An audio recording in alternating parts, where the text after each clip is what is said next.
So today I wanted to talk a little bit more about telepathy and empathy, and from my experience, how they go together. So the um, the telepathic connection with my grandfather. So that's basically what all this is going to be about. The It wasn't that I could sense what he was thinking or that I knew what he was thinking. I knew what he was feeling. So uh funny. This is funny. So we're we're sitting in the living room one day. It's me, grandfather, grandmother, and I'm saying what he's feeling. And he says, "That's not what I want you to say." And he said, "Well, you know, why are you not saying what I want you to say?" And I said, I don't know what you want to say. I only know what you feel. I only know how you're feeling." And he said, "Well, uh, I need you to say, I want you to say what I want you to say." And my grandmother's listening, and she mostly just listened, but this time she spoke up and she said, "Do you actually think she's reading your mind?" And he said, "Yeah." And I looked at my grandmother and I said, "I can't read. I don't even know how to read." So so that's the way I experienced it because I was such a empath. And that's how that happened. So I never wanted to get rid of that, but I wanted to understand it. And so the conversation is going on, and my grandparents were uh, they were something else. They never really fussed in front of me, but yeah, they fussed without fussing, if that makes any sense. No raised voices, no yelling. I don't remember anything like that. My grandfather never raised his voice. And so I could also tell what my grandmother was feeling, but I could tell what my grandmother would say. Like if she was going to talk right now, what would she say? And I could figure that out. And I said something and I started laughing. And whatever I said was funny, of course. And my grandfather said, "Why did you say that?" And I said, "Oh, that's what Nanny would say." And he said, "How do you know what Nanny would say?" And I said, "Well, I know what Nanny would say." And he said, "Well, why don't you know what I would say?" And I said, "I do know what you would say if you were saying what you were feeling." And we know how men are. They don't like that at all. So he said, "I want you to fix your talk box to where your talk box says what I want it to say." And I said, "I don't work that way." I said, "My talk box says what I want to say. You take your talk box and say what you want to say. And that's all I can do for you." That's how I work. And of course, my grandmother thought that was hilarious. And then the joke, I guess, became, um, is that what Nanny's saying? Is that what you're saying, or is that what Nanny would say? And and I'd either say me or Nanny. And it, so I got asked that question a lot. And I told my grandmother one day, I said, I'm getting tired of this. I said, why don't they just know it's me talking? I said, it's just me talking. And she said, here's what you do. She said, the next time somebody asks you if it's you talking or somebody else talking, she said, you look at them and you say, that's for me to know and you to find out. So I said, yes, ma'am.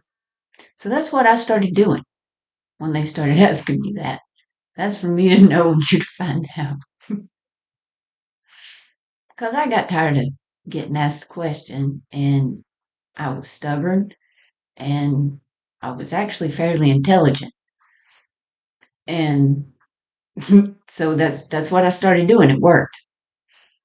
And what also worked was when somebody would say, what? Or, I would start to get in trouble. I'd say, that's what Nanny said. That's what Nanny would say. And every time they would call Nanny to see if that's what she said, she'd say yes. She'd just agree every time. No hesitation. No, no, nothing. And and so um telepathy, empathy, for me to explain it to people, that's how I have to explain it because that's how I experienced it. And it's you know it's a way to connect, and it doesn't have to be a actual connection, more just a read, right? I couldn't read yet. I don't know. It's more for me now, as I'm grown and I'm using these things. It's more about reading energy. So it's not so much about people's minds or anything else. It's about their presence, their spirit, their heart, how they feel. And people hide how they feel. The masks, the personalities that we put on, the roles we play. And the masks are not bad. Um, there's nothing wrong with them.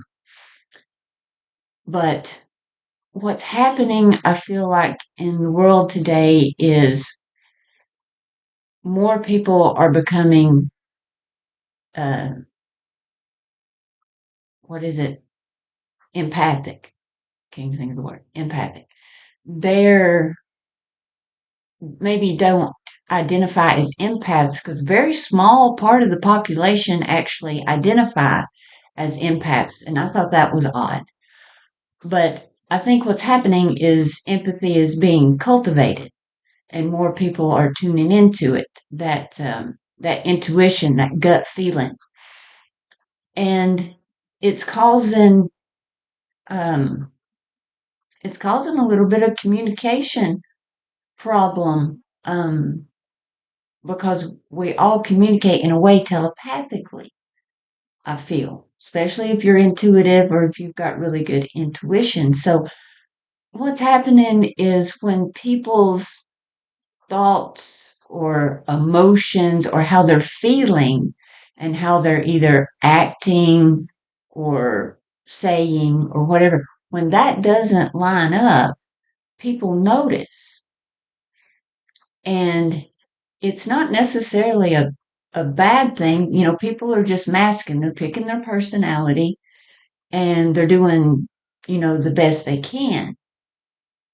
But it's once you feel that though, it's that dishonesty. You take note of it. Your information is coming in constantly. You're constantly getting bombarded with all the ether web information. I call it ether web, like the internet, the ethers. It's real now. Ask science. They said it's real. And So people are picking up on that, and um, things are changing, and it feels like a veil is being lifted. Maybe that's the lifting of the veil. Maybe, that's kind of got to do with the energetic frequency of not only the planet, but all of the people in it too, changing things. And people are starting to not only have that gut feeling, but to listen to it and not let it turn into an ulcer anymore. Listen to it and tune into it. And men, especially, because they don't want their feelings or emotions to come through. Feelings are one thing, emotions are another. You have feelings and you have emotions.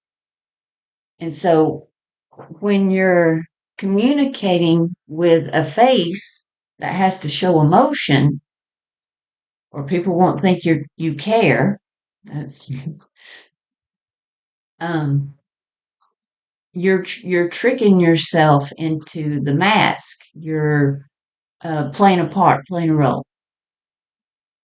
And I always thought that like trying to be an actor would just be so hard because you're wearing another personality. You're being something that you're not.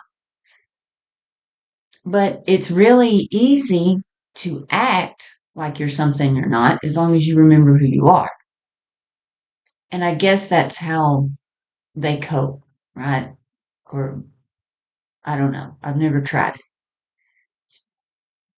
But I feel like I've done it a lot in my life. We all have, right? And so telepathy, empathy, connection, um, channeling. So in my video game that I made in my head, and I saw something the other day about kids who were bored actually developed their brains better, or their brains developed better or something. And what I read was something along the lines of children never lose who they are. And if they can have that quiet time to just kind of unpack everything, make sense of it, and rationalize it all out, they'll rationalize everything out or figure everything out without losing themselves. And should have put that on Do Not Disturb. So when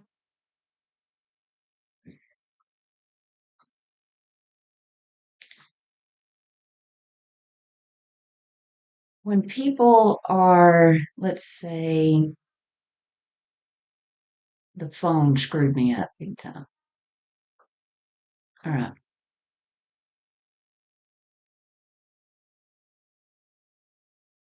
When you are present, when you're completely aware, there's no noise, there's no anything. I have tried to explain to people how to be present, and the way I have always explained it to them is wrong. I'm explaining to them how I become present, and everybody's different. And so the way I used to try to explain it was, um, take off the mask of your ego. And I'm saying this to people like it's easy, right? And it's not. Um, and so the the ego, right? It's not necessarily the ego, it's the fact that you're not being yourself. You're not being authentic. And so Me telling people that was so wrong because even when you're authentic, your ego is still there. It's your personality. It's how you choose to show up for the world. And how I choose to show up for the world is I just show up. I'm kind, I'm respectful. And when I interact with people, if they're kind and respectful, then that's how we will interact. Does not matter how you feel about me. I know how you feel about me and what you would probably like to say to me if I know you well enough.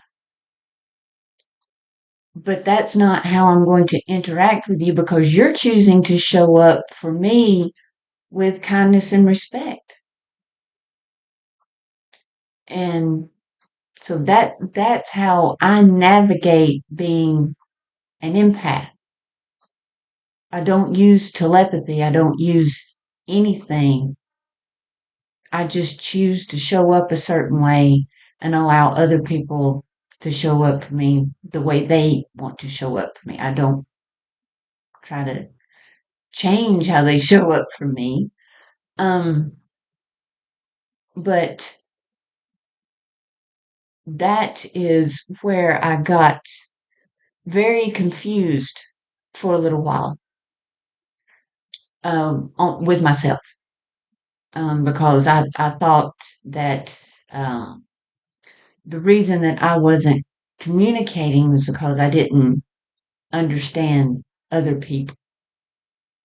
And the reason I thought I didn't understand them is because I was constantly trying to psychoanalyze them and figure out what was going on. So the best way to not get caught up in that, if you happen to be the type of person that does that, the best way to not get caught up in that is use a little emotional common sense. So to master the art of emotional common sense is you have to first just be emotionally ignorant. Don't try to guess what's going on in somebody else's head. Just deal with what shows up in front of you. It'll be a lot easier. You will be being your authentic self. That other person will see someone across from them being their true authentic self, and it will help them do the same. So a lot of the Machiavellian stuff, like in the human behavior workshops, there's two different kinds. There's a workshop for people who want to work on themselves, and then there's a workshop about people interested in like really what manipulation really is. And the reason I do a workshop on that is because I understand compartmentalization very well. Being a cognitive empath and practicing uh, compartmentalization helped me through my childhood. But I was also an empath. So this is a recipe that I don't know if exists out there in anybody else. I'm sure it does. But it's really hard to um, navigate it when you don't understand it. So for me personally, I had to figure out what these things were called. So for the past 6 months, I have been putting terms and labels on my conditions. I knew I had conditions, but I didn't know the terms and labels. And now I understand them better and I have the language to explain better um, how it works and tell funny stories. Um, but I'd rather coach instead of tell funny stories, but I tell funny stories while I'm coaching. So funny stories are a part of me. My grandmother was just one of those natural storytellers, and the reason she was so good at it is she could take something that just wasn't really anything special and just find all kinds of humor in it, like find humor in it, find the funny. And I, we were having a conversation about being funny or something like that one day, and I said, "How do you find funny? So where is the funny?" Right? Like I was a little bitty Barbara Walters. I asked the very hard questions. Where is funny? How do we find it? How do you find funny? Let's make funny, or do you? How do you make funny? And my grandmother says, if you make fun, the fun is going to have to come at someone's expense. If you can just find fun, it's at nobody's expense. You just find the fun. So find the fun. Oh, instead of making fun. But sometimes making fun finds the funny, right? So it's a paradox. It's a funny paradox. We never figured it out. We talked about it a lot, but I don't think we ever figured it out. Um, I can't think of any more right now.